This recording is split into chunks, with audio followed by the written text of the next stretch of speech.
মিঠির সাথে এমন কাণ্ড ঘটানোর জন্য বুবলা এবার বর্ষাদের বাপের বাড়ি গিয়ে বর্ষাকে ঘাড় ধাক্কা দিয়ে ঘর থেকে বের করে পুলিশের হাতে তুলে দিল। হ্যাঁ বন্ধুরা, এমনটা হতে চলেছে আজকের পর্বে। বিস্তারিত জানতে ভিডিওটিতে লাইক দিয়ে চ্যানেলটিকে সাবস্ক্রাইব করে পুরো ভিডিওটি তোমরা দেখতে থাকো। গল্পের শুরুতে আমরা দেখতে পারবো ক্রিমিনালদের পক্ষে থাকা সেই আইনজীবী বলতে লাগলো, আমার মক্কেলদের যদি ওই অভিযোগ করেনি, যদি প্রমাণও করে যে ওরাই ওদের উপর অত্যাচারটা করেছিল, তাতেও কিন্তু সেটা সত্যি প্রমাণিত হবে না যতক্ষণ না পর্যন্ত মেডিকেল টেস্টগুলি না আসে। এই কথা বলার সাথে সাথে নতুন তখন প্রচণ্ড রেগে চিৎকার করে উঠে বলতে লাগলো, খবরদার আপনি আর একটা কথা বলবেন না। আপনার লজ্জা করছে না এমন একটা মন্তব্য আদালতে পেশ করার জন্য? এরপরে নতুন নিজেকে কন্ট্রোল করে জজ সাহেবের সাথে ক্ষমা চাইয়ে বলতে লাগলো, আমাদের না প্রচণ্ড লজ্জা হচ্ছে। তখনই জজ সাহেব রেগে যায় সে ক্রিমিনালদের পক্ষে থাকা আইনজীবীর উপর, আর বলতে লাগলো, শুনুন, আপনি না ভদ্রভাবে কথা বলুন। কোন সময় কোন জায়গায় কি কথা বলতে হয় আপনি কি সেটাও জানেন না?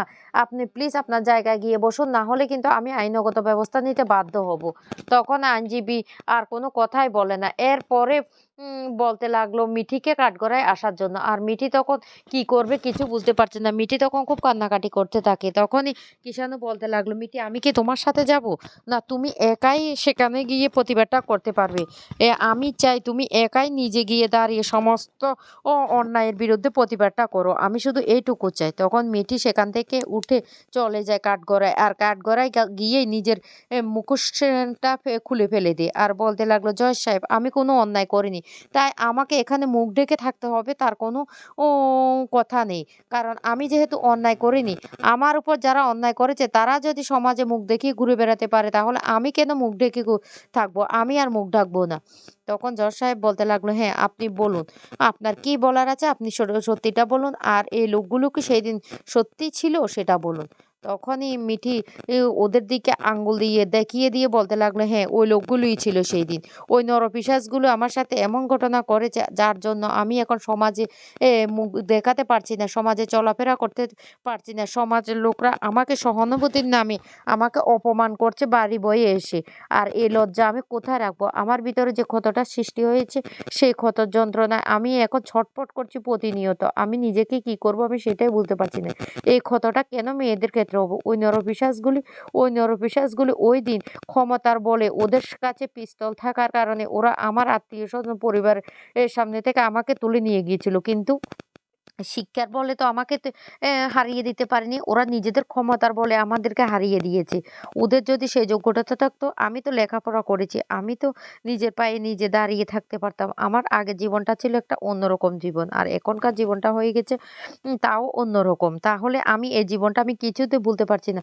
যতবার আমি ভুলার চেষ্টা করছি, ততবার একটা না একটা সমস্যা আমার সামনে এসে পড়ছে। আমি কিছুতেই সেই ট্রমাটা আমি কাটিয়ে উঠতে পারছি না। বিশ্বাস করুন, এটা একটা মেয়ের কাছে কতটা লজ্জার হতে পারে সেটা আপনি বেশ ভালো করে বুঝেন।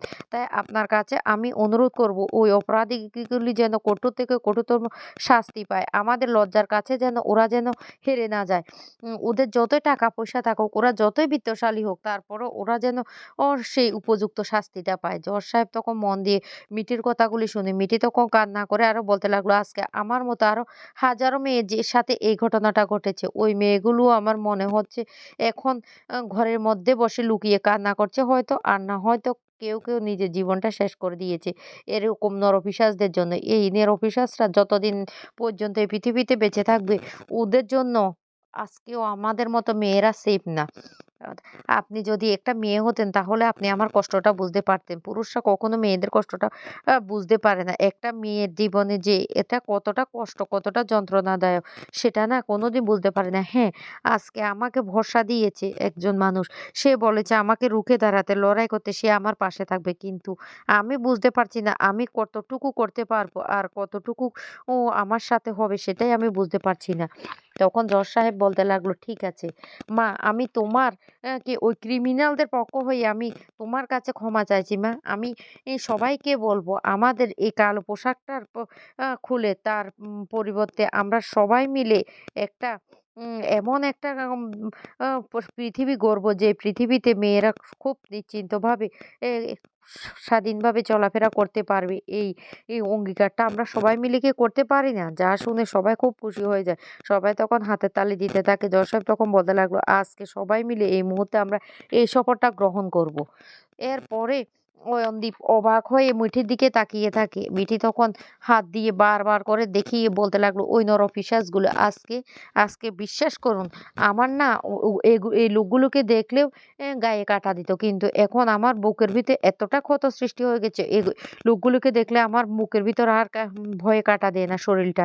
আমার মনে হচ্ছে, ইচ্ছে করছে ওই লোকগুলোকে যদি আমি পারতাম ওই চারজনকে এখানে শেষ করে দিতাম। এই বলে মিটি কান্না করতে থাকে। জজ সাহেব তখন বলতে লাগলো, মা তুমি অন্ততপক্ষে আমার উপর ভরসাটুকু রাখো। মিটি আরো জানিয়ে দেয় যে ওই ক্রিমিনালগুলো মেডিকেল রিপোর্টটা হয়তো এমন অবস্থা হবে, টাকা দিয়ে তারা সবকিছু ঠিক করে নেবে। কিন্তু মিঠি এসে এই আদালতে দাঁড়িয়ে ওদেরকে চিহ্নিত করেছে, তার কি কোনো দাম থাকবে না? একটা কাগজের থেকে কি তার দাম কি এতটাই কম হয়ে যাবে? জজ সাহেব তখন বলতে লাগলো, তুমি নিশ্চিন্ত হয়ে যাও মা। এই অপরাধীদেরকে কি করে শাস্তি দিতে হয় সেটা সেটা আমাদের জানা আছে। এই বলে কোর্টে সেদিনের মতো মুলতবি ঘোষণা করা হয়। অন্যদিকে মিটিরা বাড়ি ফিরে আসে। এদিকে বুবলাইও বাড়ি ফিরে আসে। বুবলাই বাড়ি ফিরে এসে জিজ্ঞাসা করে তার মাকে কি হয়েছে। তখনই বুবলাইয়ের মা বলতে লাগলো, তুই তুই তো বর্ষাকে দেখতে গিয়েছিস, তারপর তো তুই আর কোর্টে যাসনি। তখন বলতে লাগলো, মা বর্ষার পায়ের অবস্থাটা এতটাই খারাপ হয়ে গেছে, বিশ্বাস করো আমি ওখান থেকে আসতে পারিনি। তখন কমলিনী বলতে লাগলো, ও তাই? তখনই এই কথা বলার সাথে সাথে এ বু বুবলাইকে কমলিনী বলতে লাগলো, তুই কি সত্যি ঘটনাটা জানিস? বুবলাই তখন বলতে লাগলো, কি? কি হয়েছে মা? তখন বলতে লাগলো, ওই গুন্ডাদের কে পাঠিয়েছে তুই জানিস? মিটির আজকে এই অবস্থার জন্য কে দায়ী? তখনই বুবলাই বলতে লাগলো, মা তুমি একবার বলো, ওই নামটা তুমি একবার বলো, কে আমার বোনের সাথে এত বড় অন্যায়টা করেছে? তখনই কমলিনী বলতে লাগলো, বর্ষা। বর্ষাই ওদেরকে পাঠিয়েছে, যে যেন ও মিঠিকে ওরা তুলে নিয়ে গিয়ে মিঠির সম্মানটা নষ্ট করে। এ কথা শোনার সাথে সাথে বুবলাই তখন অবাক হয়ে যায়। তখন বলতে লাগলো, বর্ষার এটা একটা চালাকি ছিল। বর্ষা ইচ্ছে করে তোকে ডিভোর্সটা দিয়েছে, কিন্তু সে আমাদের পরিবারটাকে শেষ করে দেওয়ার জন্য এই কাজটা করছে। আবার সহানুভূতি দেখাতে আমাদের বাড়িতে এসেছে। আজকে ওই ছেলেগুলি বর্ষা যে কাজটা করতে বলেছিল তার সমস্ত প্রমাণ আদালতে দিয়ে দিয়েছে। তখনই রেগে যায় বুবলাই। বুবলাই তখন বলতে লাগলো, আমি বর্ষাকে ছাড়বো না, আমি বর্ষাকে ছাড়বো না। এই বলে রেগে বাড়ি থেকে বেরিয়ে গেলে কমলিনী তখন বলতে লাগলো, এই বুবলাই তুই কোথায় যাচ্ছিস? এই বলে কমলিনীও বুবলাইয়ের পিছন পিছন বেরিয়ে যায়। বর্ষা ছুটে চলে যায় সেই বর্ষার বাবার বাড়িতে। আর সেখানে গিয়ে বুবলাই বর্ষা বর্ষা বলে চিৎকার করতে থাকে। তখনই বর্ষা আর মা বলতে লাগলো, কি হয়েছে, কি হয়েছে রুদ্র, হঠাৎ করে তুমি এভাবে চিৎকার করছো কেন? তখনই বুবলাই বর্ষার ঘরে চলে যায় আর গিয়ে বলতে লাগলো, বর্ষা তুমি কি করছো, কি করছো? বর্ষা তখন বলতে লাগলো, আমি কি আবার কি করলাম, আমি কিছুই করিনি। তখনই বর্ষা কে টেনে খাট থেকে নামিয়ে বলতে লাগলো, খবরদার, তোমাকে এক্ষুনি আমি পুলিশে দেব। তুমিই তো ওই লোকদের পাঠিয়েছো, ওই ছেলেগুলি সমস্ত প্রমাণ দিয়ে দিয়েছে। তখন বর্ষা প্রচন্ড ভয় পেয়ে যায়। বুবলাই তখন টানতে টানতে ওকে বাড়ি থেকে বের করে নিয়ে আসলে তখনই বাধা দিতে আসে বর্ষার মা। আর বর্ষার মাকে উচিত শিক্ষা দিয়ে বুবলাই তখন বলতে লাগলো, আমি আমি নিজে তোমাকে এবার পুলিশে দেবো। তোমার অনেক অন্যায় হয়েছে। আমি ভেবেছিলাম তুমি শুধরে গেছো। সবকিছু তুমি পাল্টে গেছো। তুমি তো পাল্টানোর মেয়ে নয়।